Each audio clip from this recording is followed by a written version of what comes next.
Sony, c'est un Congolais. Il est né en 1947 au Congo belge, comme on disait, au Congo Léopoldville. Il est né à Léopoldville en 1947. Et puis, en fait, il est passé, comme ça arrivait souvent, il est passé d'un Congo à l'autre. En fait, il a vécu et il est mort au Congo Brazzaville. Il est mort en 1995, il est mort jeune, en fait il avait attrapé le sida. Donc il est mort du sida. Et écoutez, moi j'ai découvert Sony Laboutancy il n'y a pas si longtemps que ça, parce que voilà, j'ai organisé, ça a duré 3 ans, un numéro de la revue Poésie dont je suis un des rédacteurs. J'ai organisé un numéro de poésie africaine. Voilà. Et donc j'ai travaillé avec des spécialistes. Moi je ne suis absolument pas spécialiste, mais j'ai lu simplement au hasard. J'ai travaillé avec des spécialistes. Et un jour, dans un endroit, à l'ITEM, un endroit où on étudie les manuscrits des écrivains, une spécialiste des manuscrits africains m'a passé une photocopie des manuscrits de poèmes de Sony Laboutancy. Et j'ai lu ça dans le train en rentrant, et j'ai téléphoné à cette personne, femme formidable, avec qui j'ai beaucoup travaillé, et que je continue, et je lui ai dit, je suis tombé amoureux de cette poésie, c'est fabuleux. Bon, j'étais enchanté, vraiment. Et c'est comme ça que ça a commencé, pour moi, mais pas pour la... Sony, il a été de son vivant, il a été bien reçu comme romancier. Plusieurs de ses romans ont été publiés au Seuil. Il y a plein de textes de Sony Laboutancy qui, de son vivant, n'ont pas été publiés. Il y a des pièces de théâtre qui ont été jouées en France, il y a et au Congo. Il y a des romans, il y a nombreux romans qui ont été publiés. Je vous lis des titres, si vous voulez, ça vous rappelle peut-être quelque chose. Alors, son premier roman, publié en France, je crois que c'est La vie est demie. La vie est demie en 1979. Ensuite, c'est L'État honteux en 1981. Ensuite, L'Antépeuple, 1983, qui a eu le Grand Prix littéraire d'Afrique noire. Donc il était connu comme... il y a eu Les 7 solitudes de Lorca Lopez, 1985. Les yeux du volcan, en 1988. Ça j'ai oublié, Le commencement des douleurs, 1995. Et L'autre monde, 1998. Les pièces de théâtre, je les ai aussi de là chez moi, De la parenthèse de sang, 1981, Une chouette petite vie bien osée, publiée en 2015, bien après sa mort. Ce qui n'a pas été publié de son vivant, c'est de ça qu'il s'agit ici, c'est la poésie. Or, pour lui, la poésie, c'était central. Bon. Et il a échoué à faire publier ses poèmes. On n'en voulait pas. Les éditeurs français n'en ont pas voulu. Il n'a trouvé personne pour prendre ça. Et c'est le cœur de sa création. Voilà. Il y a une sorte... Alors, on peut ne pas aimer. Moi j'aime ça énormément. Voilà ce qu'on a aujourd'hui, qui a été fait donc récemment, tout récemment, il y a 1 an. C'est l'œuvre poétique complète de Sony Laboutancy. Vous voyez, cette édition magnifique est faite par des éditeurs. Ils ont fait aussi une édition de Césaire, une édition de Rabé Arivel, le grand malgache, en deux volumes. Voilà, exactement. Et donc tout ça, ces éditions-là, ce sont des éditions. Ça, c'est une édition diplomatique. Et c'est passionnant parce qu'ils ont reproduit sans faire de chichi, c'est-à-dire sans en rajouter sur les côtés. C'est très très lisible. On voit les ratures, on voit les réécritures, etc. Et ça montre le geste, parce qu'il écrivait comme ça, quoi. Vraiment, sur le point. Ne le prenons pas du tout pour une espèce de primitif, et pas du tout. Il est extrêmement intelligent, extrêmement cultivé, vraiment d'une intelligence, je trouve, fulgurante, humaine et politique aussi. Politique parce qu'il vit à l'époque du socialisme africain, n'est-ce pas ? Il est évidemment plutôt des côtés des révolutionnaires, mais en fait, il est complètement, on le sent à tout moment, complètement rétif à l'idéologie qui est plaqué comme ça. le discours stéréotypé, qu'il faut les slogans, le maoïsme, qu'on veut leur... Ça va pas du tout. Il se cabre, il perce tout ça de son intelligence extrêmement aiguë. Et ça, j'adore ce bonhomme-là. Les Pivins qui ont été les correspondants. Voilà, La Revue Noire, absolument. Et ça, c'est l'édition La Revue Noire. Ça, c'est la correspondance de Sonny Laboutancy, de lettres à José Pivin et lettres à Françoise Ligier de RFI, dont je parlais tout à l'heure, journaliste à RFI. Et donc, Sonny a écrit des lettres absolument magnifiques, vraiment magnifiques, pas au sens académique du terme, des lettres humaines aussi, au sens très très fort du terme. Donc la correspondance de Sonny publiée par La Revue Noire est vraiment passionnante aussi. Là, c'est La Revue Noire. La Revue Noire, oui. La Revue Noire qui existe actuellement, qui est tenue par un des fils Pivin, des amis de Sonny Laboutancy, et qui a fait en particulier une anthologie de la photographie africaine qui est absolument passionnante. Je vais vous lire un poème, avant d'en lire d'autres. On n'entend pas ? Bon, d'accord. Ce poème n'est pas dans ce livre parce qu'on continue à découvrir des poèmes de Sonny Laboutancy. Nicolas Martin-Granel, quand ils ont fait cette édition, mais depuis lors ça continue, a trouvé des manuscrits de Sonny Laboutancy dans le fond d'un placard, en train de pourrir. Des manuscrits de Sonny Laboutancy dans le fond d'une valise égarée, etc. Donc cette édition est faite de... Cette édition, c'est la porte, oui, je sais, on la connaît. Elle a déjà fait ça hier. Ouais. Cette édition, elle a été faite avec ces redécouvertes de manuscrits de Sonny, puisque, encore une fois, quasiment rien n'a été publié de sa poésie de son vivant. Mais le poème que je vais vous lire a été publié dans la revue Présence africaine.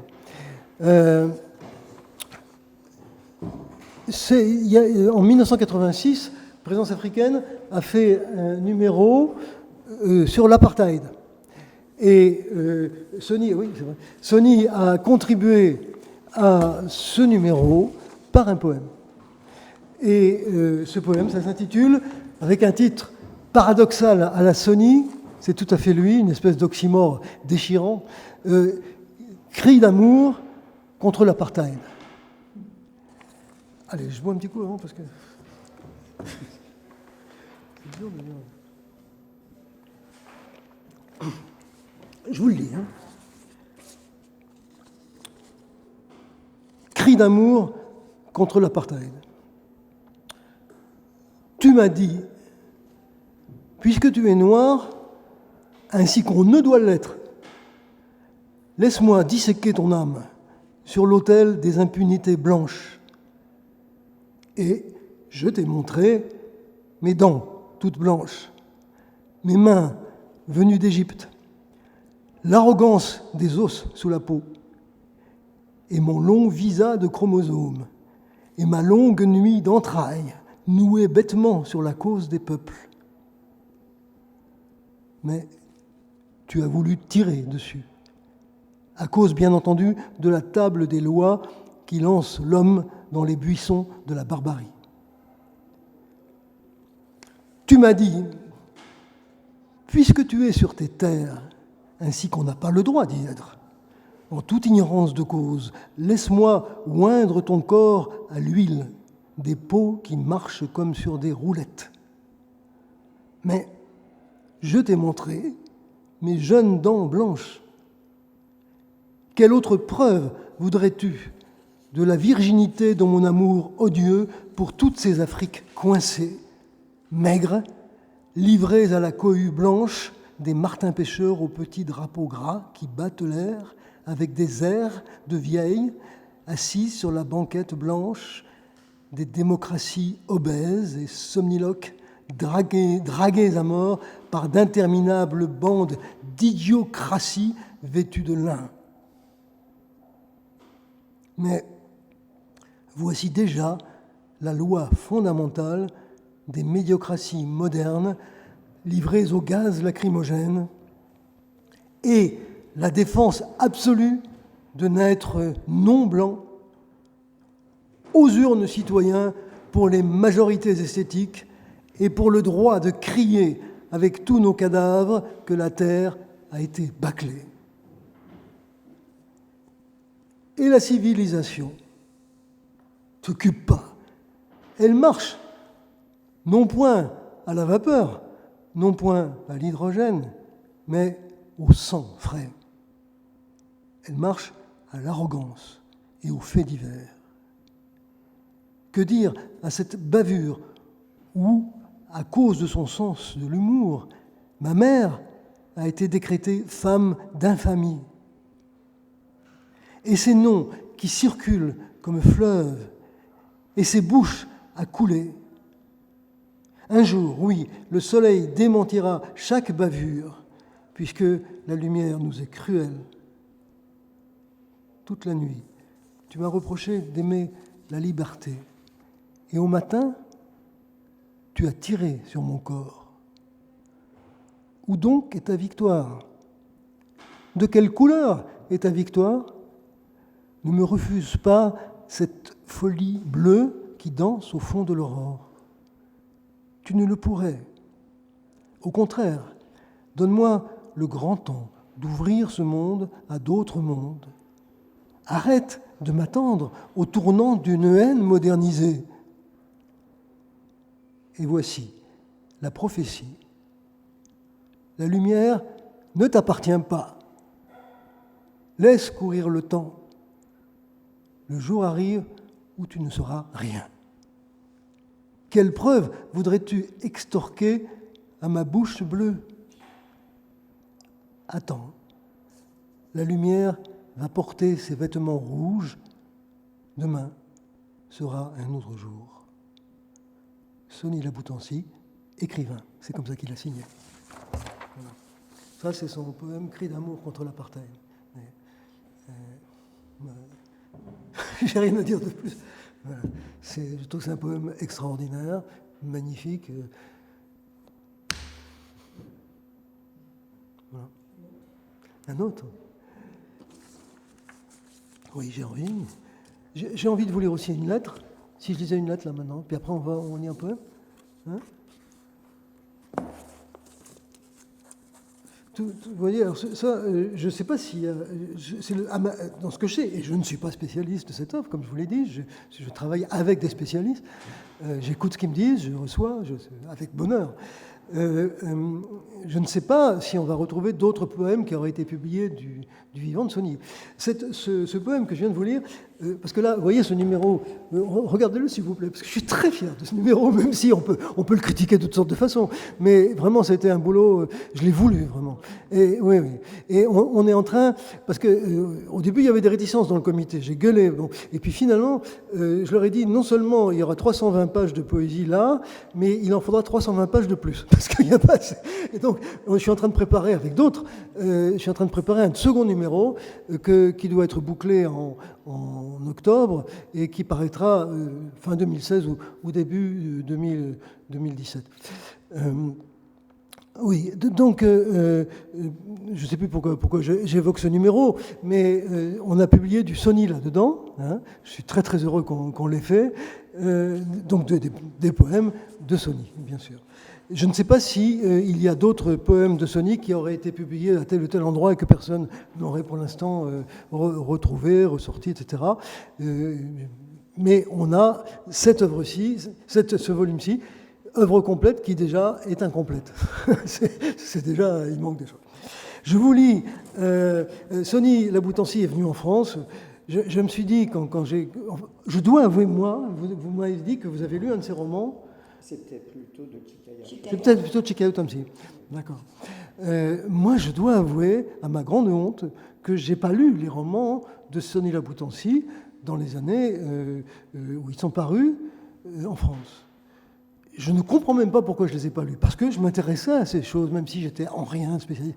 Et donc, je trouve ça invraisemblable que je ne les ai pas lus. Et je me le reproche violemment, parce que j'ai été amené à m'intéresser à des trucs que je juge aujourd'hui des conneries, et ça, non mais c'est vrai, quoi. Bon. Donc, republié maintenant. Sony est venu en France. Sony est venu à Limoges. Sony a été joué à Limoges. Tout ça, complètement. Une bourse d'écriture, certainement, à Limoges. C'est ça. Oui, oui. Absolument. Absolument. Et lis. Alors, je vous lis une lettre qu'il a écrite à Françoise Ligier. Quand il est venu en France, il a noué des liens très, très étroits avec la famille Pivin, dont on parlait tout à l'heure, et aussi avec Françoise Ligier. Voilà. Là, il écrit donc du Congo. Il écrit le 12 mai 1974 à Françoise Ligier. Je vous lis cette lettre pour vous donner le bonhomme, et puis voilà. Françoise, donc on saute au milieu d'une correspondance, ça peut être un peu allusif. Hein. Françoise, je crois qu'entre-temps, tu as dû recevoir mes lettres. Alors souvent, le courrier se perdait, attendait, on ne sait pas. C'est vrai que ce dernier temps, j'ai écrit comme un chien. Ah, j'aime ça. J'ai écrit comme un chien. Mais le courrier ne circulait plus. Les routes, mon Dieu, c'est très africain, ça. Comme les grèves chez vous. Vous connaissez. Les pluies, ça embête au mois d'avril. Le 6 dernier, une foudre s'est abattue sur Kindamba et on a ramassé 2 morts dans la rue et 6 blessés, je veux dire brûlés. J'étais à Brazzaville, d'où d'ailleurs je t'ai écrit, et je ne peux plus repartir avant la fin de ce mois, à moins d'y être invité par l'ambassadeur, comme je te l'ai dit dans mes lettres passées. Tu sais, ce qui compte pour moi, c'est le droit à la parole. Il faut que je parle. C'est peut-être moche de s'entêter à penser qu'on a à dire, mais je ne peux pas m'empêcher de penser que j'ai à dire sans que je ressemble à un gros morceau d'igname. Je sais qu'on finira par me brouter, mais il faut qu'à tout prix, j'aie parlé. Or, le droit à la parole, c'est une affaire de longue haleine. Un peu plus loin dans la lettre, il paraît que je fais de la contrebande idéologique. J'aime cette formule. Du fait que je refuse de brouter les slogans des autres. C'est tout à fait ça, voilà. Je fais de la contrebande idéologique parce que je ne veux pas brouter les slogans. C'est formidable, ça. Alors, je vous lis de la poésie encore, hein, ok ? Voilà. Alors ça, c'est un manuscrit, il faisait ses titres de manuscrits comme ça, La vie privée de Satan. Alors il y a toute une théorie, on pourrait dire, chez Sony, de Satan. Et puis là, son nom même est écrit d'une façon spéciale, enfin je ne suis pas incapable de... Alors je ne lis pas il a écrit une maxi-préface, voilà, et à la fin de la maxi-préface, il écrit ceci, la maxi-préface devient un poème. Hein, ça passe alors, il dit je travaille avec Dieu, mais rassurez-vous, je suis gâté d'indemnités, de garanties et de toutes sortes d'assurances physiques et morales. Moi, le petit sauvage à l'huile de palme, qui peut me bouffer ? Je vous montre, et là le terme est actuel, je vous montre le cosmocide. Le cosmocide, le meurtre du monde. Là, et ça devient des vers, là, à l'ouest, des tabous. Là, dans votre verre de thé, là, au nord-est de votre conscience, là, dans les hanches du pain quotidien. Vous avez vu, sur vos gratte-ciel, sur mes jazz, gratte ancêtres, la raison carbonique et le feu doré du cosmocide. Mini-préface. En épigraphe, signé Sony, c'est-à-dire lui. Il se cite comme s'il se citait lui-même. Hein, quand même. À tous ceux qui sont morts ou bien qui vivent pour une cause qui n'est pas une cause. Ça, c'est le rapport à toutes ces idéologies qui, à ce moment-là, s'imposaient qu'on voulait même lui imposer dans son pays. Mini-préface. Ce qu'il faut à la poésie, c'est peut-être un peu de réalisme soigneusement emballé dans un beau rêve. Un petit paquet que personne ne saurait défaire sans tout détruire. C'est ça un poème. Un petit paquet que personne ne saurait défaire sans tout détruire. Alors là, il y a « je n'y arrive pas encore, mais », puis c'est rayé ça, « je n'y arrive pas encore, mais ». J'essaie de créer sans maître, créer sans principe, à la manière de Dieu, créer presque sans élan, dans un délicieux désordre. Ça aussi, c'est sa poésie, un délicieux désordre. Et ensuite, il y a, dans la vie privée de Satan, des poèmes qui portent en titre des chiffres, mais écrits, hein, des chiffres en toutes lettres. Et donc, je vous lis un. Je ne suis pas noir, je suis un petit fagot de force. Tout à l'heure, c'était le poème, maintenant c'est lui, petit fagot. Je suis un petit fagot de force, un petit lingot de foudre qui flambe. C'est magnifique. Qu'est-ce que vous voulez dire ? Bon. Je ne suis pas noir, la nuit n'est pas ma sœur, et je n'ai rien au cœur, puisque je suis seulement le sucre amer des péchés capitaux. Je ne suis pas noir, je n'ai pas mûri sous ce ciel qui pleut l'outrage. Je ne suis pas au centre d'un carnage d'univers, pas une barre de honte enrichie, pas une liasse d'injures à Dieu, pas une solution d'opprobre dans le guignon. Je ne suis pas noir, Adam n'est pas mon oncle, Ève n'est pas ma tante, je suis un doigt de lumière pour une terre qu'on n'a pas encore créée. Ça, si je peux faire un minimum de... C'est le côté utopiste. Mais utopiste pas au sens d'une construction, mais comme ça, un geste vers un avenir indéterminé, impossible, etc. Ça, c'est Saunier aussi, ça perce comme ça. Un doigt de lumière, mais c'est bien. Je suis un doigt de lumière pour une terre qu'on n'a pas encore créée. Je ne suis pas noir, pas un cheveu de nerf de satellite, pas une larme de jus de soleil, pas un neveu d'étoiles filantes. Je ne suis pas noir, pas une goutte d'urine cosmique, ni la morve du hasard, ni le pain quotidien de l'Occident, ni vent, ni cendre, ni fumier, ni Sodome, ni Gomorre, ni feu, ni carbone, ni cap, ni promontoire. Vous vous souvenez, c'est Cyrano. Ni cap, ni promontoire. Je suis, puisqu'enfin, il faut le dire, puisqu'enfin, il faut le crier, je suis un verre, disons une bouteille, un litre du sang de Judas. Je suis la vie privée de Satan. C'est mystérieux. Il y a toute une théorie de Satan chez Sonny Laboutancy. Satan n'est pas du tout une abomination, c'est une rébellion, voilà, une libération, fulgurance, absolument. C'est l'éclair, absolument. Et on pense à Baudelaire, bien entendu, bien sûr. Il a énormément lu, Sonny. Il a énormément lu. Il est extrêmement cultivé. Ça va ? Non, mais je ne veux pas asphyxier tout le monde avec... Ça va ? Ça va pour l'instant ? Bon, alors... Je vais vous lire un truc. Là, maintenant, il y a un autre recueil dans ce... Tu appelles le garçon pour... Non, c'est... Il y a un autre recueil, dans la même chose, hein, un recueil non publié de son vivant, qui est simplement un cahier qui a été retrouvé, je crois, par Nicolas Martin-Granel. Si, voilà le titre manuscrit du recueil en question, là. Voilà, c'est un cahier. La troisième France, c'est intéressant tout de même. On aurait pu en parler ici, la troisième France, qu'est-ce que ça veut dire ? Je ne sais pas, hein, je n'ai pas de réponse. Mais c'était le sujet aussi, au fond, des rencontres ici, quoi. Donc, pseudo-préface.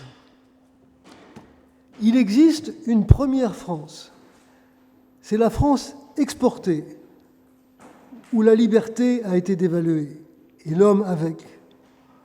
où l'on est tombé d'accord pour faire flotter l'orgueil et la vanité.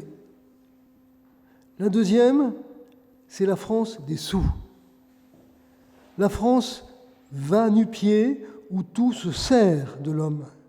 C'est la France de la bombe, où la Seine est vendue à 30 deniers, où les têtes sont bon marché, où l'homme est une pièce de la machine, la plus foirée qui soit, la plus facile à jeter, où l'homme est vide à tel point qu'on ne peut y garder que la folie.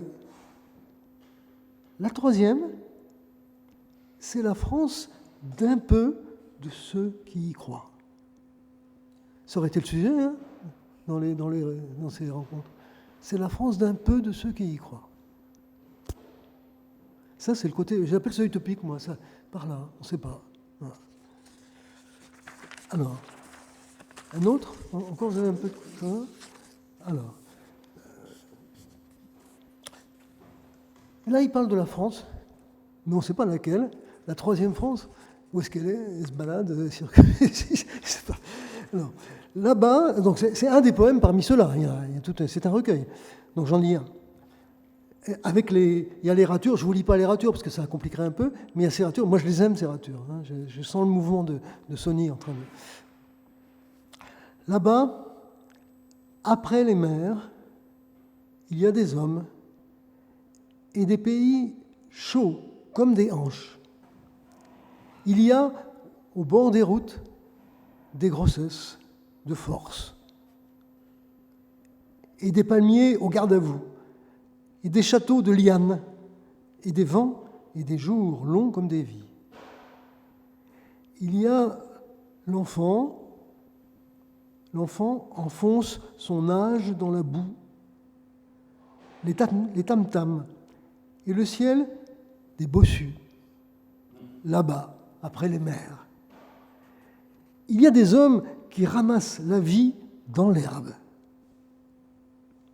Qui ira leur dire qu'ici, et là c'est la France, ici en France, qu'ici, dans la forêt de Saint-Leu, c'est là qu'il rencontrait ses amis, qui ira leur dire qu'ici, dans la forêt de Saint-Leu, j'ai ramassé de grands paniers de revenants et des tiges de fatigue et des chansons des...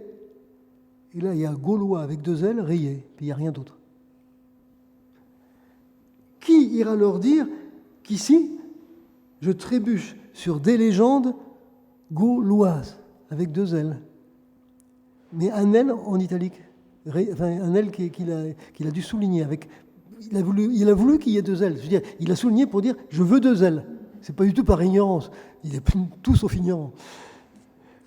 Qui ira leur dire que je tombe dans des yeux profonds comme des cieux?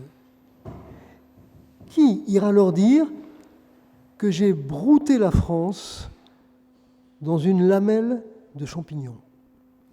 Voilà, j'ai brouté la France dans une lamelle de champignons.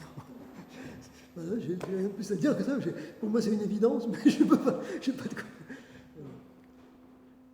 Il est merveilleux, ce bonhomme, quoi. C'est vraiment. Ouais. J'étais assez con pour ne pas le lire au moment où il fallait le lire. Ouais. Voilà. De rencontrer. On arrête là, non? Vous en avez marre, non? Non. Ah, c'est jusqu'à 6 heures? Ah bon? Ah, d'accord. D'accord. Alors, je lis un poème de Ici commence ici. Voilà le manuscrit. Ici commence ici. Absolument. Ils ont fait un travail Incroyable, merveilleux. Non, vraiment, je les aime. Hein. Absolument. C'est comme ça qu'ils l'ont vécu. Mais oui, absolument. Absolument. Ben, ils ont fait Claire Riffard qui a travaillé à ça. Claire Riffard a participé au Rabais Rével de la même collection. De même que donc elle est l'une des organisatrices de notre numéro poésie là. Hein. Ah oui. Regardez l'introduction du numéro, elle est signée. Dans les 4 noms qui signent, il y a les deux éditeurs de cette édition critique de Sony Laboutancy, bien sûr. Ouais. Alors, je vous lis un petit poème de Ici commence ici. J'ai perdu le... Là, c'est un peu long.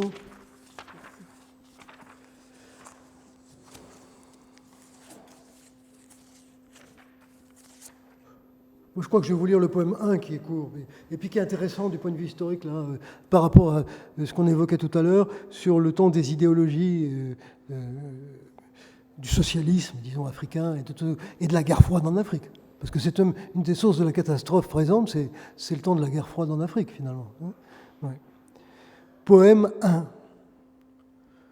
Je ne chante ni Lénine, ni Marx, ni Mao.